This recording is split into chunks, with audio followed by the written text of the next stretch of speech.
So we talked about electromagnetic induction in the last lesson, and why is electromagnetic induction so cool? So as we figured out, when we have a conductor and a magnetic field and they are moving within reference to each other, it creates an electrical current, which is really, really exciting for us because it's a very nice way to create an electrical current. You don't always have to have a battery to make electrons flow from one place to another. This just makes them flow as long as the wire is changing with respect to the magnet, which is pretty fantastic. And so it gets rid of the need for batteries, which is really, really nice. And so we use this in two main ways, motors and generators. So there you go. Motors, the way they work is through electromagnetic induction. And so that's when they take the electrical energy that they get from, well, really there's a first mechanical energy to move the magnets, and then that creates an electrical energy, and then you convert that to a different type of mechanical energy to, for example, get a car moving. And then we have a generator, and that is the opposite, when you take mechanical energy and you create electrical energy from that, okay? And so, of course, that's then... So we have generators to get electrical energy and electrical conduction, and then we convert that electricity into more mechanical stuff. So it's really just always going back and forth. So generators, for example, windmills, right? It's trying to take wind and turn the wind. What does that do? That's mechanical energy. We're trying to convert that into electrical energy because we need some sort of energy to move the magnets or the current-carrying conductors, or the conductors with respect to the magnets. So again, there's motion there, and then we can create current. And so that's what a generator is. It's something where you can put mechanical energy into it and you will get electrical energy out. Okay? And so that's a motor versus a generator. So just a little bit different processes. And so, of course, the outcome with a motor, you're trying to get an induced force on something. You're trying to get electrical energy to make something move. And with a generator, you're using movement to make something have a current, okay?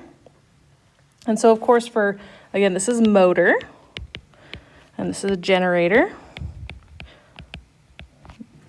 So electricity should run through the coil in order to generate a magnetic field. So if you have a coil and you have like a magnet inside of it, then you move the coil back and forth, and then there's the magnet inside of it, then that will create electricity in the coil, and of course generates this magnetic field, and that creates an interaction with the stationary field, right? So again, say we have, this is just one type of situation, but say we have a magnet here, a permanent one, and then we also have a coil of wire going around it.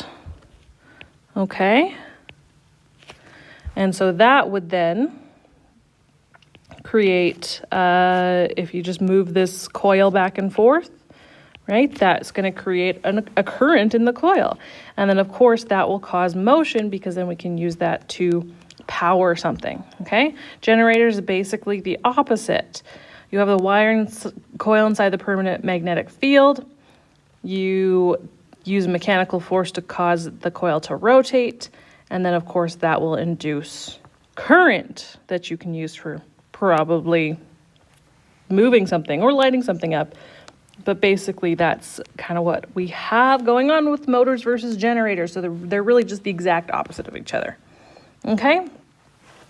So this creates a different kind of current, though, than what we usually have, or what we've been talking about this whole time. This whole time in magnetic fields and electric forces and fields, we've been talking about a direct current, DC. And that is charge that only flows in one direction. Okay, we have basically the positive and the negative terminals, and then they go around a circuit, and all the electrons go from the negative to the positive, okay? And that's basically what happens. That's a direct current. So usually created by a battery. You have terminals, and then the electrons are repelled from the negative terminal and attracted to the positive terminal, and they go around like that. So DC is fantastic for small things, but there is a limit to them, because what happens is eventually all your electrons will be over here in the positive side, and guess what? It's no longer positive, and you've run out of electrons. There's, of course, rechargeable batteries like the one in your phone or the one on the iPad that I'm using right now. And so what does that do? That restores all the electrons and takes them all the way back to their negative terminal. But the problem is they can't always restore all the electrons, which is why over time, your iPad, your phone gets a worse and worse battery life, because there's no way that this rechargeable battery, can restore all the electrons back to the negative terminal. So every time it just has a few less electrons, and then over, a year or so, you start to really notice that your battery life isn't as long, because there's just not as many electrons over here to move back over to the positive terminal. Okay, so direct current is great, but it definitely has its limitations. Okay, so what the type of current that is induced by electromagnetic induction is actually alternating current. And that is something that's changing direction back and forth, back and forth, back and forth. So electrons are basically just alternating back and forth about fixed positions. So again, say I have a circuit here, right? But instead of a battery, I have that magnet with a coil around it.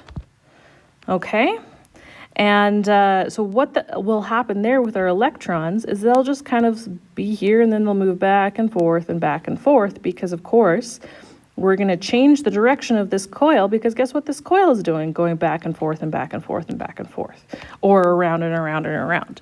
But that's basically means that we have a coil that's constantly changing its magnetic field, so we have our electrons just moving back and forth and back and forth.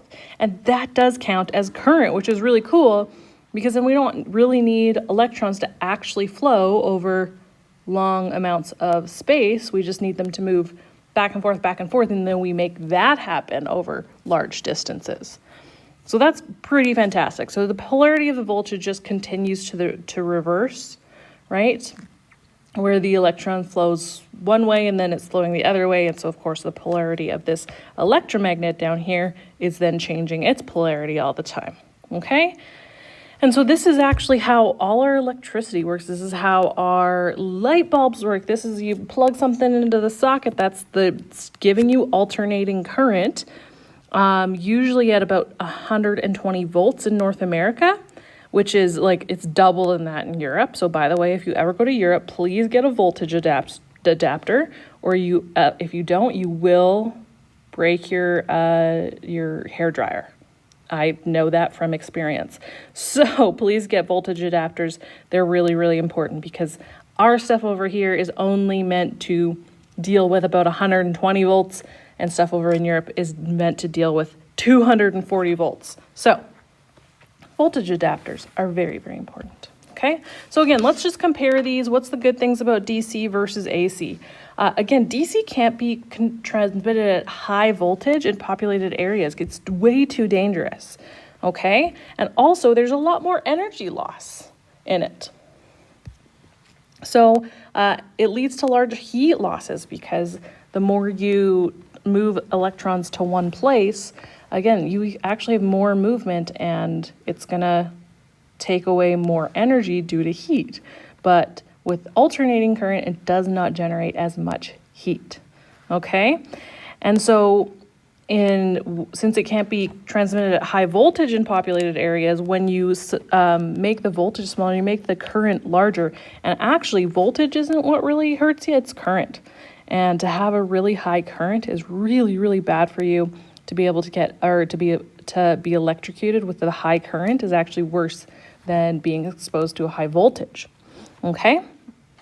So really, really important to note that if you come in contact with a power line, you better hope that it's a high voltage and not a high current, okay? A high voltage your body can take, high current your body cannot, okay? So DC, again, it's not good for large scale electricity. It just can't be used for that. But it's really good for small compact things, like, for example, your phone, right? An alternating current with your phone, well, you'd always need it to be hooked up to something. So that's not going to work, obviously, for our phones, which we want to take on the go with us. So direct current is great when you want something compact, you want something on the go, okay? But it is really, really bad for large infrastructure, which is why we need AC. Because, of course, we know it can be stepped up or down by a transformer. We saw that in the last lesson. And then it allows transmission at a high voltage, but still that means a lower current, okay, in unpopulated regions, which is just really, really important for us. But then, of course, then when it comes down into cities, then we can step it down in voltage, so it can be safer for people. So that's why alternating current is really what works for us on a larger, grander scale, looking at how we light our buildings and heat our buildings and basically do anything with the main infrastructure in place that keeps us, our day-to-day lives, fairly comfortable. So there you go. That is motors versus generators and AC versus DC. Okay, so remember, direct current isn't totally useless. It's great for mobile things. We need battery-powered things. So you can take something on the go, but AC, anything that's like staying in place, so all our lights, all our heaters, everything like that, needs to be powered by AC because it's far more efficient. And that's that.